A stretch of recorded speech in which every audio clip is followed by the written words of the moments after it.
Syukur ya Tuhan, kesempatan dan hidup yang Kau anugerahkan bagi kami hari ini, Rabu 26 Mei 2021. Mari saudara, kita akan menikmati perjumpaan dengan Tuhan sejenak di dalam doa dan firman-Nya. Mari kita berdoa. Ini kami Tuhan, dalam kerinduan yang satu, untuk menikmati berjumpa dengan Tuhan dalam ibadah pagi hari ini. Firman-Mu kami akan buka, baca dan renungkan. Layakkan kami ya Allah Roh Kudus, naungi kami sekalian agar firman ini tidak sia-sia. Ya Tuhan, bersabdalah, hati kami telah sedia. Amin. Saudara, firman Tuhan hari ini Yehezkiel pasal 37 ayat 1 sampai ayatnya yang ke-14. Kebangkitan Israel. Lalu kekuasaan Tuhan meliputi aku dan Ia membawa aku keluar dengan perantaraan Roh-Nya dan menempatkan aku di tengah-tengah lembah, dan lembah ini penuh dengan tulang-tulang. Ia membawa aku melihat tulang-tulang itu berkeliling-keliling, dan sungguh amat banyak bertaburan di lembah itu. Lihat, tulang-tulang itu amat kering. Lalu Ia berfirman kepadaku, "Hai anak manusia, dapatkah tulang-tulang ini dihidupkan kembali?" Aku menjawab, "Ya Tuhan Allah, Engkaulah yang mengetahui." Lalu firman-Nya kepadaku, "Bernubuatlah mengenai tulang-tulang ini dan katakanlah kepadanya, hai tulang-tulang yang kering, dengarlah firman Tuhan. Beginilah firman Tuhan Allah kepada tulang-tulang ini. Aku memberi napas hidup di dalammu, supaya kamu hidup kembali. Aku akan memberi urat-urat padamu dan menumbuhkan daging padamu. Aku akan menutupi kamu dengan kulit dan memberikan kamu napas hidup, supaya kamu hidup kembali, dan kamu akan mengetahui bahwa Akulah Tuhan." Lalu aku bernubuat seperti diperintahkan kepadaku, dan segera sesudah aku bernubuat, kedengaranlah suara, sungguh suatu suara berderak-derak, dan tulang-tulang itu bertemu satu sama lain. Sedang aku mengamat-amatinya, lihat, urat-urat ada dan daging tumbuh padanya. Kemudian kulit menutupinya, tetapi mereka belum bernapas. Maka firman-Nya kepadaku, "Bernubuatlah kepada napas hidup itu. Bernubuatlah, hai anak manusia, dan katakanlah kepada napas hidup itu, beginilah firman Tuhan Allah. Hai napas hidup, datanglah dari keempat penjuru angin, dan berhembuslah ke dalam orang-orang yang terbunuh ini, supaya mereka hidup kembali." Lalu aku bernubuat seperti diperintahkannya kepadaku, dan napas hidup itu masuk di dalam mereka, sehingga mereka hidup kembali. Mereka menjejakkan kakinya, suatu tentara yang sangat besar. Firman-Nya kepadaku, "Hai anak manusia, tulang-tulang ini adalah seluruh kaum Israel. Sungguh mereka sendiri mengatakan, tulang-tulang kami sudah menjadi kering, dan pengharapan kami sudah lenyap. Kami sudah hilang. Oleh sebab itu bernubuatlah dan katakanlah kepada mereka, beginilah firman Tuhan Allah. Sungguh aku membawa kubur-kuburmu dan membangkitkan kamu, hai umatku, dari dalamnya, dan aku akan membawa kamu ke tanah Israel.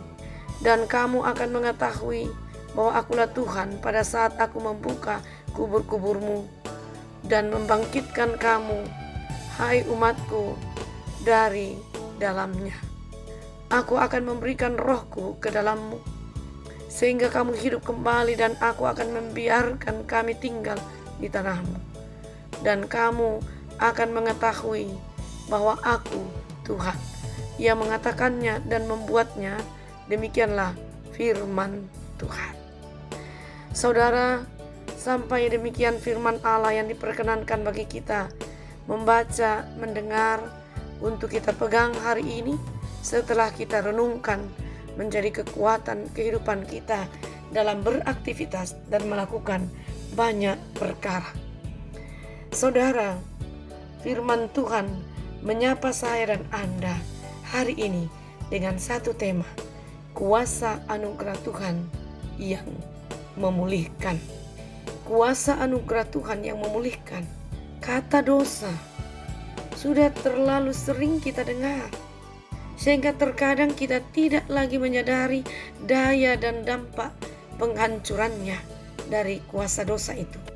Namun demikian, jikalau kita berada di bawah cengkramannya, kita harus segera menyadarinya dan segera memohon pertolongan Tuhan untuk lepas dari kuasa dosa itu. Dosa Israel yang disebabkan karena penolakan Israel terhadap firman Tuhan yang disampaikan Yehezkiel membuat mereka terhilang, tak berpengharapan, dan sudah menjadi seperti tulang-tulang yang sangat kering. Ayat 11. Namun demikian, di tengah kengerian dosa ini, Tuhan hadir dan memperkenalkan dirinya pada Israel sebagai Tuhan yang penuh anugerah. Dialah yang mengalahkan kuasa dosa dan memulihkan umat. Ia menyatukan kembali tulang-tulang yang sudah mengering, daging dan kulit, serta mengembuskan napas hidup dan memberikan urat-urat kepadanya, sehingga mereka berjejak dan menjadi barisan tentara yang besar. Ayat 7 sampai ayatnya yang ke-10. Lalu aku bernubuat seperti diperintahkannya kepadaku, dan segera sesudah aku bernubuat kedengaranlah suara sungguh, suatu suara berderak-derak, dan tulang-tulang itu bertemu satu sama lain. Sedang aku mengamat-amatinya, lihat urat-urat ada dan daging tumbuh padanya, kemudian kulit menutupinya, tetapi mereka belum bernapas. Maka firman-Nya kepadaku, bernubuatlah kepada napas hidup itu, bernubuatlah hai anak manusia, dan katakanlah kepada napas hidup itu, beginilah firman Tuhan Allah. Hai napas hidup, datanglah dari keempat penjuru angin, dan berhembuslah ke dalam orang-orang yang terbunuh ini, supaya mereka hidup kembali. Lalu aku bernubuat seperti diperintahkannya kepadaku, dan napas hidup itu masuk dalam mereka, sehingga mereka hidup kembali. Mereka menjejakkan kakinya suatu tentara yang sangat besar.